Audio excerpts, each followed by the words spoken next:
Sebelum melanjutkan, jangan lupa subscribe dulu, terima kasih. Bab 436 Dewa Pembunuh telah tiba. Pah! Tepat pada saat itu, seorang pria parubaya tiba-tiba memecahkan gelas anggur di tangannya. Dia berdiri dan berteriak keras, Chu Feng hanyalah seorang bocah nakal namun dia telah membuat kalian semua menggambarkannya dengan cara yang luar biasa. Dia bahkan dengan bodohnya ingin menjungkirbalikkan sekte putih tersembunyi. Dia benar-benar bermimpi.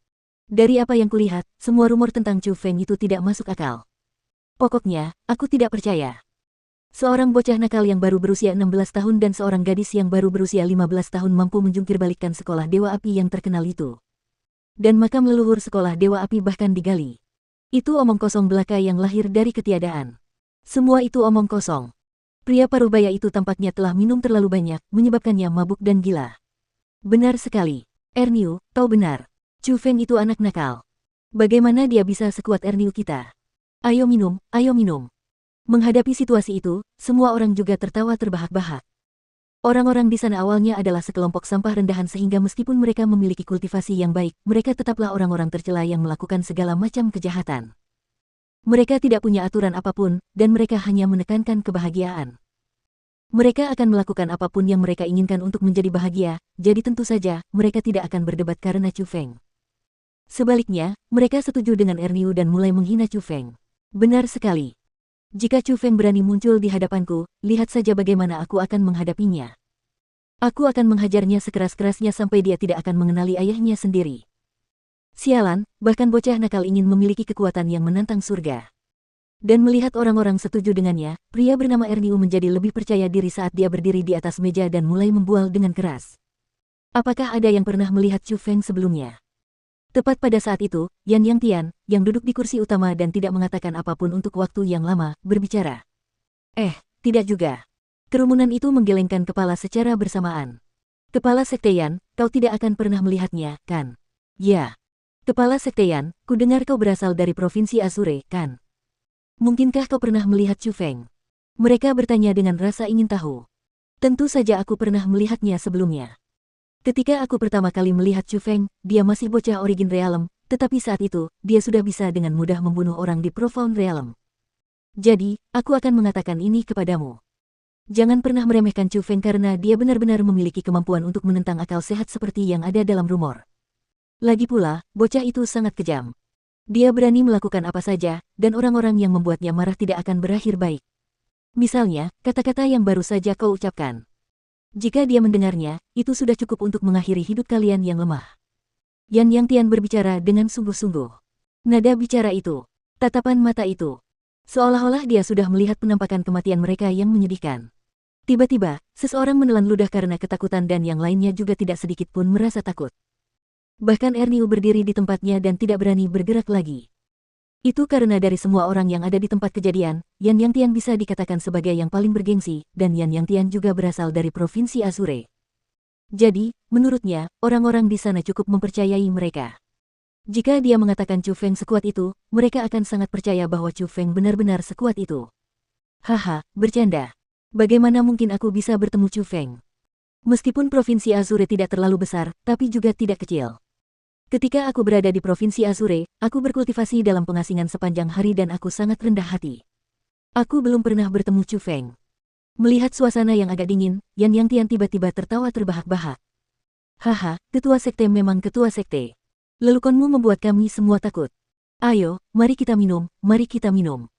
Saudara-saudara, hari ini, kita tidak akan pergi jika kita tidak mabuk. Kerumunan itu mulai tertawa terbahak-bahak.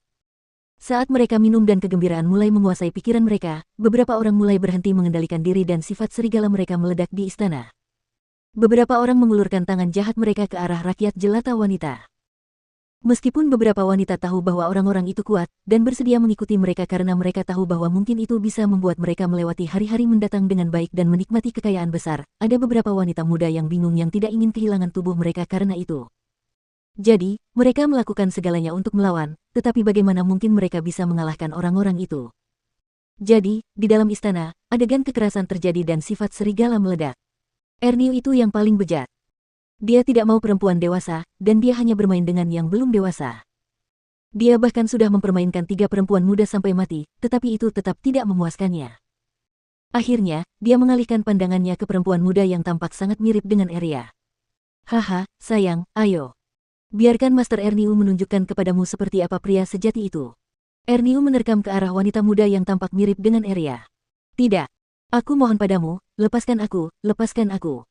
Gadis muda itu memohon dengan sedih dan wajahnya dipenuhi air mata. Sialan, tidak patuh. Kalau begitu jangan patuh. Erniu melotot dengan tatapan marah dan melambaikan tangannya. Dengan suara keras, dia mematahkan kedua lengan gadis muda itu. Ah, gelombang, rasa sakit karena lengannya patah membuatnya tidak dapat mengungkapkannya dengan kata-kata. Wajahnya langsung berubah pucat pasi dan dia hampir kehilangan kesadaran karenanya. Haha, bagus sekali. Kemarilah, sayangku. Namun, teriakan kesakitan dari gadis muda itu malah membuat Erniu semakin bersemangat saat ia mulai merobek pakaian gadis muda itu dengan liar. Menghadapi situasi itu, Yan Yang Tian hanya duduk di sana dan mengabaikannya. Dia melakukan itu karena dia tahu moral orang-orang itu. Tidak ada satu orang pun di antara mereka yang baik. Alasan mengapa dia mendirikan sekte di tempat itu adalah karena tujuannya adalah ingin menjadi diktator di daerah itu. Untuk menikmati kekayaan secara melawan hukum. Asteris boom, namun tiba-tiba, sebuah ledakan bergema dari atas istana dan bersamaan dengan itu, sejumlah besar batu pecah jatuh dari langit. Guncangan itu menyebabkan istana bergoyang ke kiri dan ke kanan, dan bergetar ke atas dan ke bawah. Ketakutan itu menyebabkan rakyat jelata di istana menutupi kepala mereka dan mereka melarikan diri sambil terus berteriak. Apa yang terjadi? Istana itu baru saja dibangun, tetapi tiba-tiba runtuh. Sebuah lubang besar terbentuk di langit-langit, menyebabkan para tetua sekte matahari langit menjadi sangat marah. Tepat pada saat itu, seorang pria dan wanita perlahan turun dari lubang besar yang baru saja dibuka. Mereka berdiri di dalam istana, dan kedua orang itu adalah Chu Feng dan Ziling. Setelah orang-orang di istana mereka melihat Chu Feng dan Ziling, mereka semua terkejut. Mereka memang sangat terkejut. Begitu terkejutnya mereka hingga mulut mereka menganga lebar, tetapi itu bukan karena Chu Feng. Karena Chu Feng mengubah penampilannya, mereka bahkan tidak dapat mengenali Chu Feng. Alasan mengapa mereka begitu terkejut tentu saja karena Ziling. Kecantikan Ziling sungguh luar biasa. Hampir pada saat itu, semua pria di tempat kejadian terpesona. Ya Tuhan, ada wanita cantik di dunia ini. Aku tidak sedang bermimpi, kan? Setelah melihat Ziling, cahaya keemasan langsung bersinar di mata Erniu yang sedang merobek pakaian wanita muda itu. Air liur dalam jumlah besar mengalir dari mulutnya.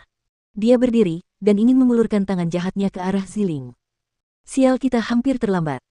Pada saat itu, Chu Feng yang bermata tajam langsung mengenali bahwa gadis muda di bawah tubuh Erniu adalah kakak perempuan Eria.